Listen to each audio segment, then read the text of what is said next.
Welcome, friends. I am so excited for you today. We have an amazing show. I have the one and only Karen Strauss with me. And let me tell you, if you are stuck and you're like, okay, I know I have a book, I'm ready to write this book, I'm ready to get it out into the world, Karen Strauss is the one to talk to because not only is she a publisher, but she helps you with strategies to write your book, to get it out there, and then what to do once it's published. So, Karen, thank you so much for joining me today. Oh, thank you, Alyssa. It's my honor to be here. Yeah, one thing about it, a lot of people that I talk to, they want to get their book out. They want to write a book, and so many are just like, where do I even start? Like that's the big question. And Karen, before we dive into all the goods that you have for us today, how did you get started? Like, kind of tell us a little bit about Karen Strauss. Oh my, how much time have we got? So I know this sounds corny to say, but my father instilled the love of reading in me since I was, knee high to a grasshopper, as they say, right? 5, 6 years old. And so I always had a warm, fuzzy feeling about reading. I was an English major, thought I wanted to be an actor, blah, blah, blah. Well, that went by the wayside. And then kind of actually accidentally, I was the accidental publisher, as they say. I was. The first job I got, I didn't know kind of what I really wanted to do. My first job wound up at Macy's, New York. And my job as this 22-year-old kid was to get authors to Macy's, and we would create events around authors, around their books. And it was so fun. So I worked with the book buyer at Macy's, and then I would call up publishers, and say, hey, we want this author, blah, blah, blah. And it was so creative. And so by the time I was ready to leave Macy's, which is hilarious because I wanted to make more money. So what do I decide to do? I go into publishing, which is not good. It wasn't a very smart move, but extremely satisfying. And so that's actually how I wound up in publishing, where I already had these relationships with publishers and publicists, and I had some publicity experience. And so I wound up at Bantam. It's now Bantam Doubleday Dell. But in any case, I wound up with a traditional publisher in a publicity department. And then my job was to put authors on tour before the computer, because that's how old I am. And so we would send them out in person to like 6 or 10 cities. And it was my job to book everybody on radio shows and TV shows and get them newspaper interviews and, bookstore signings and all of that. And that's how I wound up. I wound up actually getting a job with a publisher because I had, so much experience doing the other thing. So that's how I wound up in publishing. I love that. And so now you have your own publishing company and you have Hybrid Global Publishing. Tell us a little bit about how that started. So that was when I decided to go off on my own. I'd been in traditional publishing for a while, and then went out on my own to start my own company. But it was as a freelance national accounts manager, which means that I would work with a number of publishing houses, and I would sell their book to Barnes & Noble at the time, Borders, Books A Million, all of the big guys. And so I was working on commission. And then, and that went really well for a while. And then 2 major things hit. And that was, in 1 year, Borders Walden goes out of business. I lose 40% of my income because I'm working on commission. I know, it was pretty major. And then I got diagnosed with breast cancer. So it was like, okay, now what am I going to do? I lost 40% of my income. I have to focus on my recovery, and so what am I going to do? But it forced me to figure out, what is my purpose in life? What makes me get up out of bed in the morning? How do I want to make an impact in this world? Yep. And so I had a lot of time to think while I'm doing chemo and thinking, okay, what am I going to do with my life? Because I'm going to survive this thing. And so, as a friend of mine said, this will be a temporary blip, not Yes. blip, right? And so I came up with, why don't I just start my own publishing company? And the reason for that was I realized that, as a woman in publishing, as a woman growing up at a certain age, we were not, our voices were muted. They were muted from childhood. They were muted in a corporate situation. Men would talk over us. All of those things. And I thought, you know what? I want to help women get their message out. And since my quote zone of genius is in publishing, that's what I know how to do. I'm going to combine those two things. I'm going to have people write a book, and that's the best way to get on speaking stages, get on radio shows, get visibility, and really speak your truth, speak your message. And it's the best and most challenging and most wonderful thing that I ever did. And so once I finished all of my treatments and so on and so forth, and I was getting out into the world again, and I decided this is what I'm going to do. And it was just sheer will. This was going to work because failure was not an option for me. Oh man, everyone, y'all need to listen to that again. Like, failure is not an option. Don't let it be an option for you. And when you have blips in life, don't let it stop you. Keep going. And like you said, Karen, I love this message of women, let's get their voices out there, make them heard. No one can interrupt us. Like, here it is. And you're giving people a platform for that.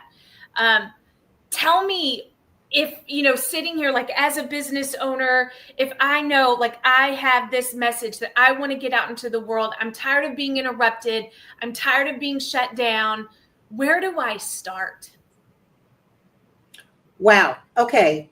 So if you want to, there's a couple of messages in there, right, Alyssa? So if you are interested in writing a book, and a statistic that I will share with you is, when asked, more than 80% of the American public says that they want to write a book, and only 3% actually do it.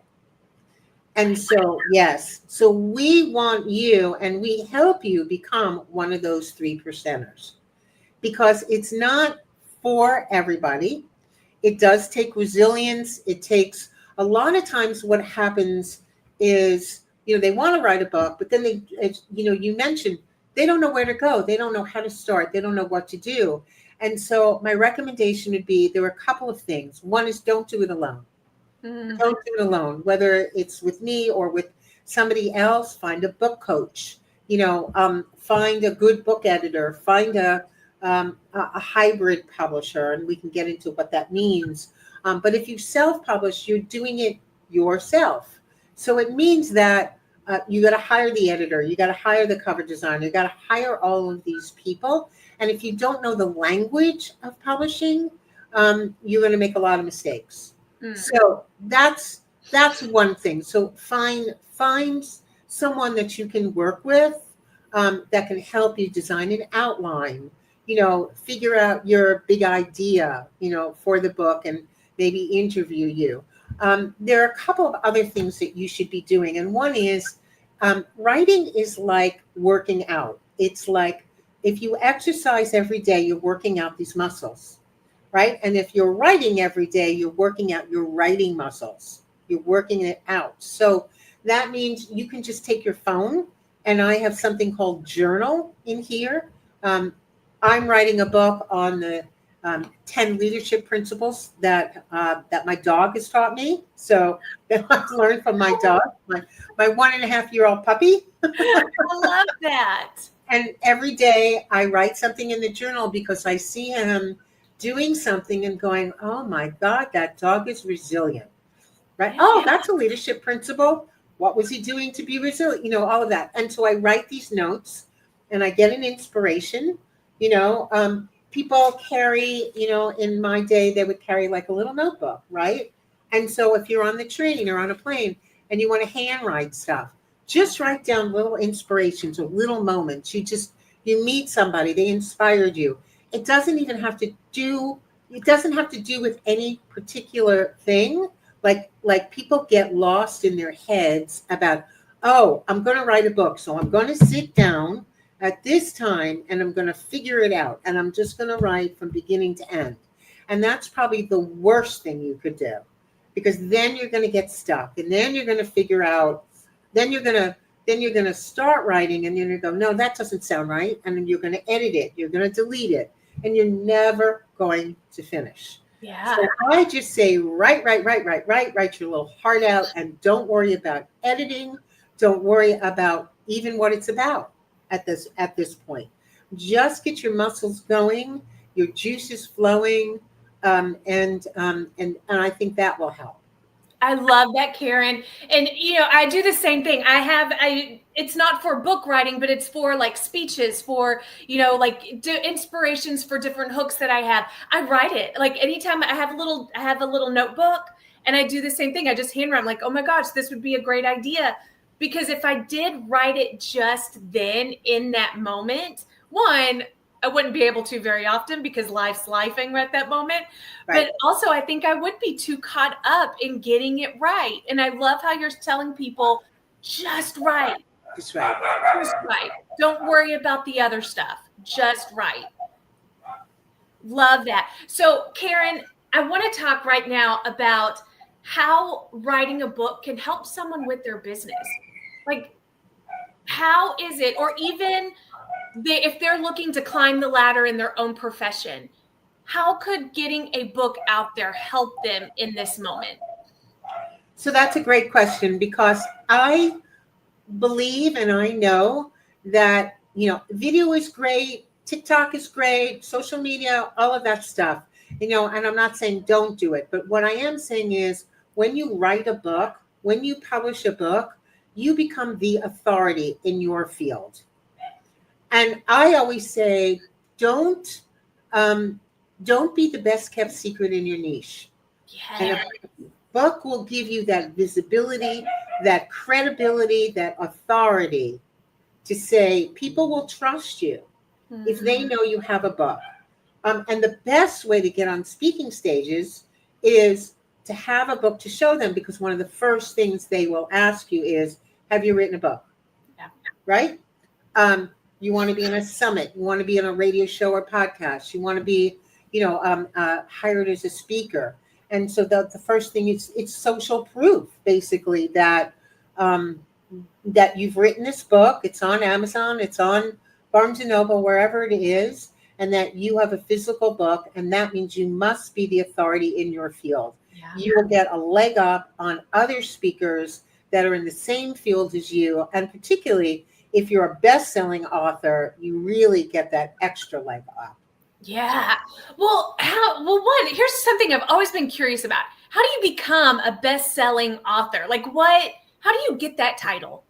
It's magic, Alyssa. It's magic. Is it like based on I have the most sales, Yeah. or it's just Well, the Amazon campaign is, the trick is in the categories, right? And so choosing the right categories, and it's how many sales you make in that category for that day. You have to be the most. And Amazon, this is hot news. Amazon just changed their algorithms like yesterday, and it used to be that they would change the categories like every hour, and that's not going to be the case anymore. And so it's more like you have to wait like a day, right? And so you're gonna need to work really hard to get to number one, to be a number one best-selling author. You really now have to know what you're doing. So in choosing the categories and getting enough sales. So it's you have to be make the most sales of your ebook, of the Kindle, in your category within that day, within the 24-hour period. So, Karen, is that something that Hybrid Global Publishing helps people with? We specialize in that. Yes. Yeah. Yes. That's just another reason, guys, why like Karen, excuse me, like Karen mentioned earlier, don't do it alone.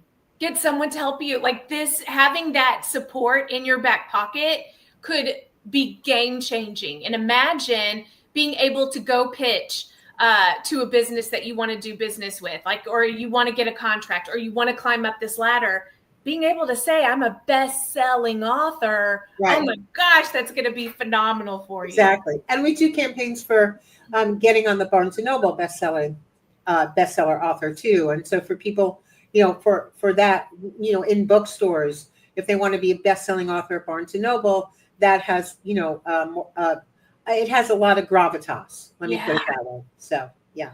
So tell me, Karen, what is when you're working with a client and they want like a killer title, or they're trying to come up with their idea, what are buyers attracted to right now? What are some trends that you're noticing? So if people are trying to title their book, what's going to be eye-catching?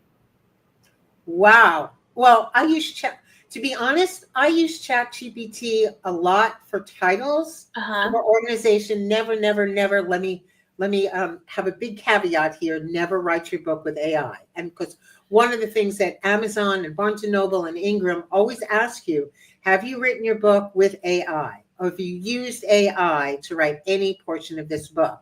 And so since our books are obviously not written in that way, I've never had to answer yes. And I don't know what would happen if you answer yes, but it wouldn't be good. Yeah. So, right. And I also we know that AI, there's a lot of things that they can't capture your voice, really. They don't have your heart, your stories, all of that. Yeah, so, and it kind of goes against what you were saying earlier. Like, you started this publishing company to help women use their voice and elevate their voice. So use your voice. Use your voice. Be authentic about it. So in terms of titles, it really depends on what you want to accomplish. So for one of the books that we're doing now, it's called The Gigahorn Hunter. Now, nobody knows the word gigahorn deliberately, right? Because this person who's writing it, or we're just about done with it, he's a climate he has an investment company, and it's all about climate, right? And so his stocks and his investors are really interested in climate change and sustainability, and all of those things. And a gigahorn means something in that crowd. So what he's doing is teaching people that word. So we're going to make the word gigahorn visible. And, that's why it's in the title. It will be in press releases. It will be in his videos. So we're going to move that gigahorn will become a keyword, all of those things. So he wants to teach people about what that means, right? Other people. So another person is writing a book called The Longevity Code. And so he could have called it The Wellness Code. We played around a lot with this title and the subtitle.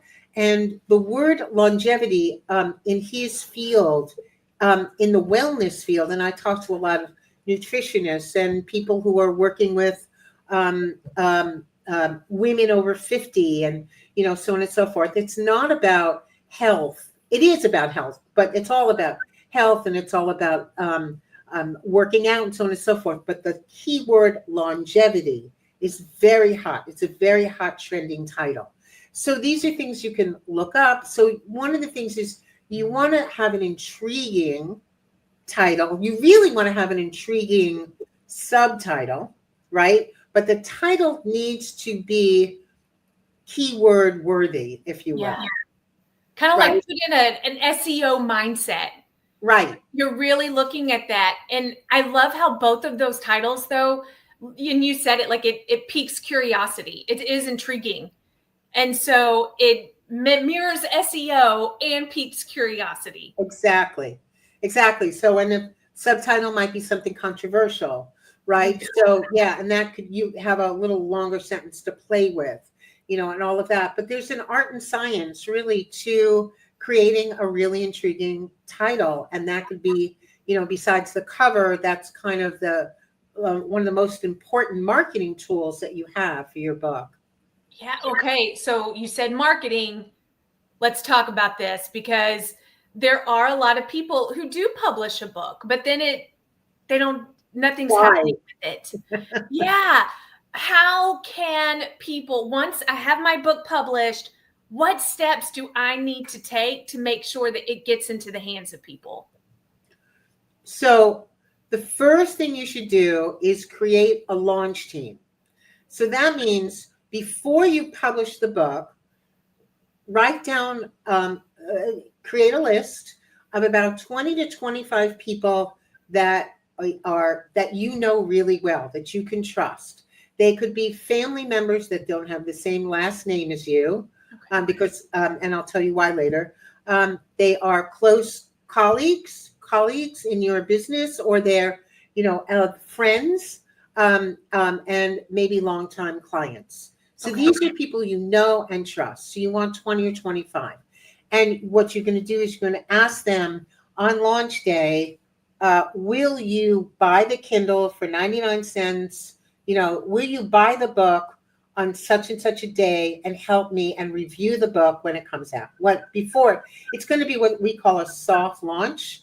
So before you do an Amazon bestseller campaign, before the official publication day, you're going to activate your launch team, and they're going to put up, you hopefully will get 15 to 25 reviews on Amazon before official publication date. So that activates the Amazon algorithms and makes you discoverable.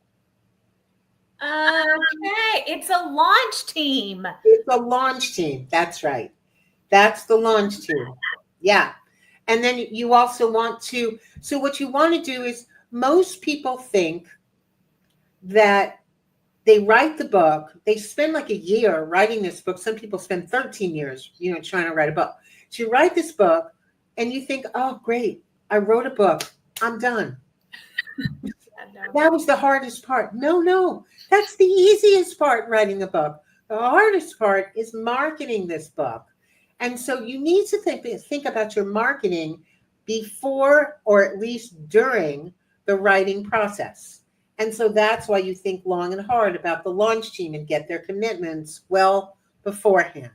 You need to create an account on Goodreads. Goodreads is the largest social media platform for books in the world. And so what you want to do is create this account. It's free. And then you want to become active in it. And they have all these groups. So you can join many groups in your genre, right? So you join the group, you put in your signature, author of the forthcoming book and the title, so that they're defining you. But then you want to get to know these people in the group, help them, just like the principles of social media, right? You want to be of service and help. You're not selling anything.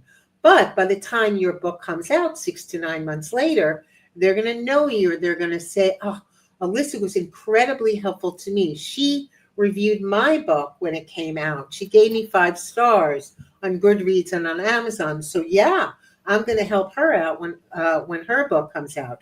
And that's what you want to do. You want to collaborate with people. So that adds to your supporters. Wow.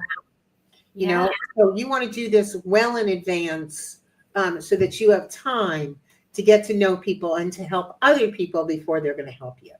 Wow. Yeah, I would never thought about getting on Goodreads. I mean, I have a Goodreads account, so but still putting it out there and collaborating with other authors and readers. And I love that, Karen. Now, how can speaking help someone who has written their book to get it out to the world? So that is probably the number one way, in my opinion, to get tremendous visibility and authority. Yeah. So the key really here is, I know you do this and I do this. We buy sponsorships on other people's stages, right? And so you might have 10 minutes or 30 minutes or even 50 minutes, depending. You buy, you have to know your audience, like who's your ideal reader. So you want to make sure that who's ever running this event, their audience is going to align with what you have written and what you're doing. So one of the best ways to do this is, we had an author who wrote about fiscal responsibility for teenagers, but it was for families, right? And it was for parents to really sit down with their teenagers and talk about fiscal responsibility and budgeting and credit and all sorts of things. And so she would talk at these conferences, and then she would say, and a lot of it was virtual, and so she would say, she's given this talk, and then she would say, click on this link. You can download a free chapter of my book. Okay, great. So already, if you're giving away a chapter and somebody downloads it, they're interested in your topic. They've also heard you speak, so they know what you sound like and what your principles and values are, and you probably already are aligning with them. So they're what we call a hot lead. So now they're down, and you're also collecting a mailing list, potential mailing list for your book.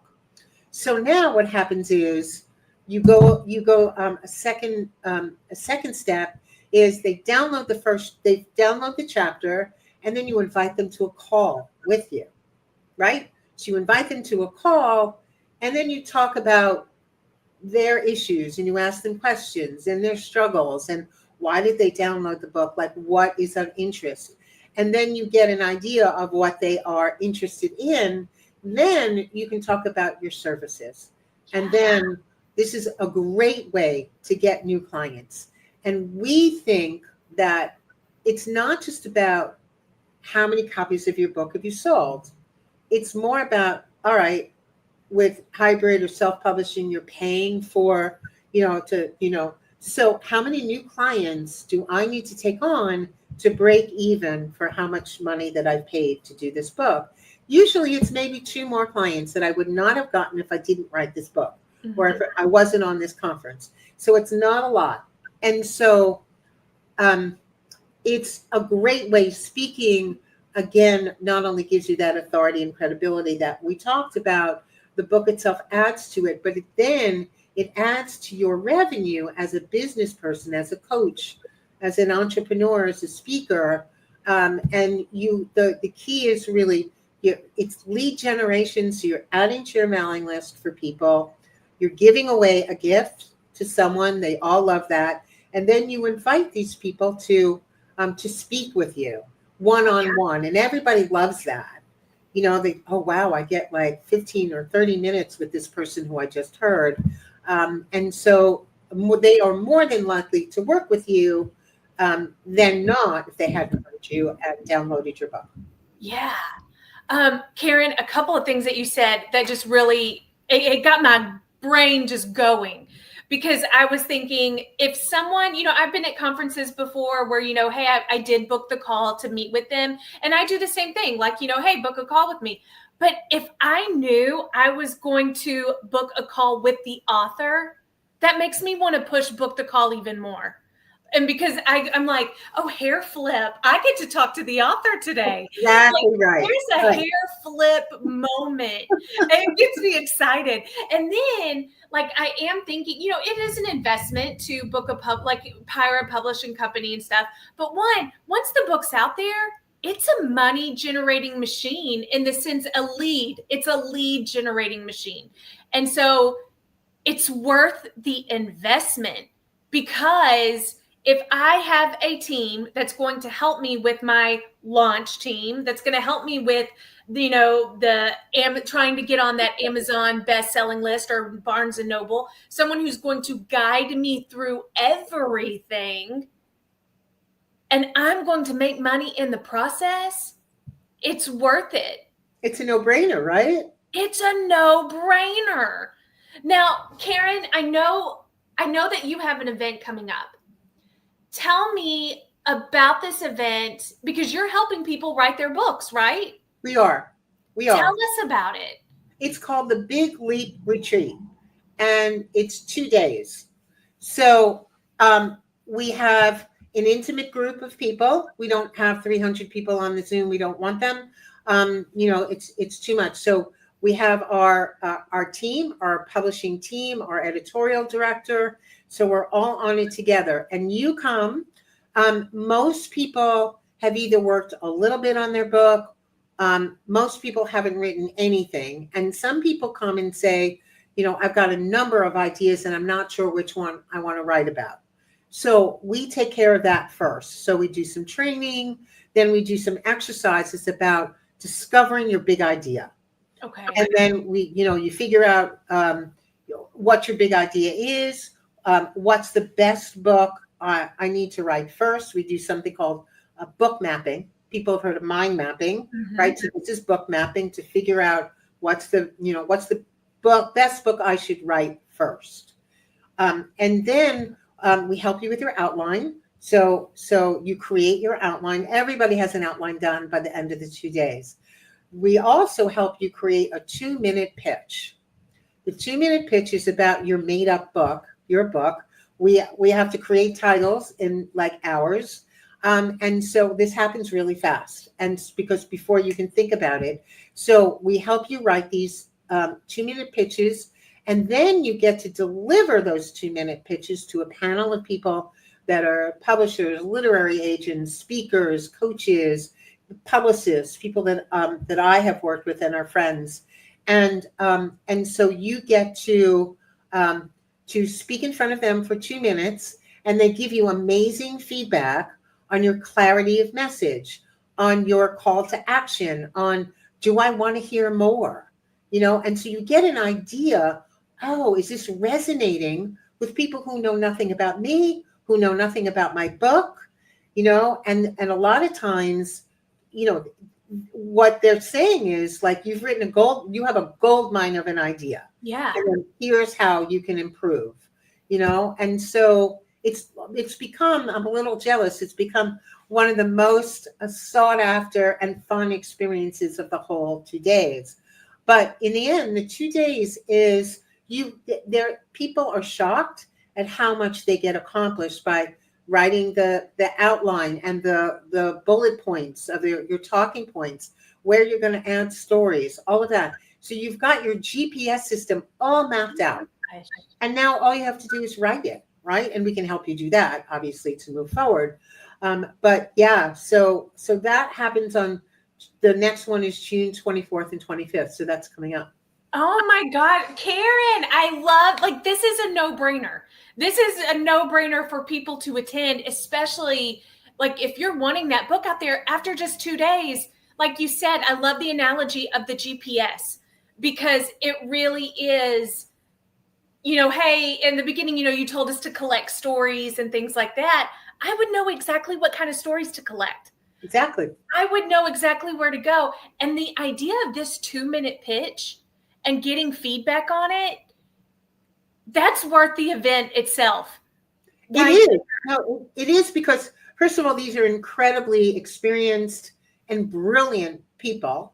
So you're getting their feedback, but you're also getting your message. And the point of it is you're getting your message out into the world. There's no more hiding. Once you actually speak about your book, you get really motivated to then finish it. How often do you run these workshops? Well, this is actually, I used to do them once a quarter, and now this is my third one. I did one in April, May, June. So I'll probably run them 6 times a year now. Oh my God. Yeah, because there's so much benefit to that. And viewers, listeners, I'm going to tell you, everything's going to be in the show notes. So if you want to attend one of these events, notes are going to be, go to the show notes. Karen, I also know, do you have something for the audience today? You have a free offer. What do we have? No, I wouldn't come empty-handed. Yes. So we are offering all of you, it's called Karen's $1 Million Rolodex. And and for those of us old enough to remember what a Rolodex was, it was a rounded wheel, right? And you hand wrote what your contacts were. So this is my 35 plus years of experience working with website designers and book coaches, cover designers, editors, business people, all sorts of people that will help you get your book done. Yeah. So, and these are personally vetted by me. So it's basically a reference. It's like 86 pages or something. It's a lot of people with hyperlinks and connections. And so, yeah, I'm delivering it free to your audience. So, and you can use it at no matter what stage you're in, right? Before you write the book, whether you're publishing, self-publishing, hybrid publishing, or traditional publishing, you're going to be marketing people, publicists. You're going to need to work with some, if not all, of these kinds of people. Absolutely. So that's going to be in the notes as well, guys. Grab your $1 million Rolodex. Grab it because that's going to help. And then, Karen, where can our audience follow you? They can go to my website, hybridglobalpublishing.com. I'm on LinkedIn. I'm on Facebook and Instagram. Excellent. And Karen, any final words, any parting words of wisdom that you have for our audience today?